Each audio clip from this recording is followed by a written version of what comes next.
Hi friends, அஸ்ஸலாமு அலைக்கும். இன்றைக்கி என்ன மினி வ்ளாக் பார்க்க போகிறோன்னா, இன்றைக்கி வந்து காலேஜ்க்கு தான் போயிருந்தோம் டின்னருக்கு. நான், அம்மா, அப்புறமா வந்து ஹஸ்பண்டு சயன்குட்டியை தூக்கிட்டு போயிருந்தோம். ஹெவி ரெயின்னு இது ஊட்டியில். சரி டின்னர் வந்து வெளியே போய் சாப்பிட்லான்னு சொல்லிட்டு ஒரு ஆசைப்பட்டேன். நான் சொன்னேன் ஹஸ்பண்ட்கிட்ட. அதனால் அவர் கூப்பிட்டு போனார்.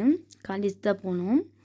காலேஜில் வந்து ஃபஸ்ட்டு வந்து ஹஸ்பண்ட் வந்து நான் ஆர்டர் பண்ணார். அது வந்து சூப்பராக இருந்துச்சு, நல்லா சாஃப்டாக நல்லா இருந்துச்சு.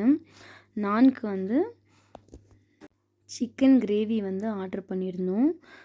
சிக்கன் கிரேவி வந்து நல்லா டேஸ்ட்டாக வேறு லெவலாக இருந்துச்சு. அதில் வந்து தேங்காய் எண்ணெய் போட்டு சமைச்சது வேறு லெவலாக இருந்துச்சு. அந்த ஸ்மெல்லு சூப்பராக இருந்துச்சு கிரேவிக்கு.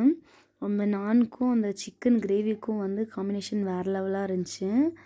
நல்லா சாப்பிட்டோம். அதுக்கப்புறம் வந்து சிக்கன் பிரியாணி ஆர்டர் பண்ணோம். சிக்கன் கபாப் பிரியாணி தான், எப்போ போனாலும் சிக்கன் கபாப் பிரியாணி தான் வாங்குவோம் இங்கே போனால். அதுதான் வந்து நல்லா டேஸ்ட்டாக இருக்கிற மாதிரி இருக்குது.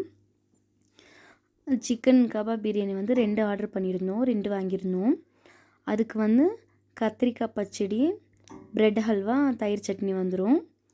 அப்புறம் நல்லா பீஸும் வந்து நல்லா தாராளமாக 4 பீஸ் இருந்துச்சு. அது வந்து நாங்கள்லாம் நல்லா ஷேர் பண்ணி சாப்பிட்டோம். நல்லா ஃபில்லிங்காக இருந்துச்சு. அப்புறமா கொஞ்சோண்டு வேஸ்ட்டும் ஆயிடுச்சு. ரொம்ப ஹெவியாக சாப்பிட்டோம். அதுக்கப்புறம் எல்லாமே டேஸ்ட்டு வந்து சூப்பராக இருந்துச்சு. அதுக்கப்புறம் வந்து சிக்கன் மஞ்சூரியன் வாங்கியிருந்தோம். அது வந்து ஒரு 6 பீஸ் இருந்துச்சு, லெக் பீஸ் மாதிரி. நல்லா இருந்துச்சு டேஸ்ட்டு. நல்லா ரிச்சாக இருந்துச்சு எல்லாமே டேஸ்ட்டு. அப்புறம் அந்த பிரியாணிக்கு வச்சு அந்த சாப்பிட்றதுக்கு வந்து காம்பினேஷன் வந்து வேறு லெவலாக இருந்துச்சு.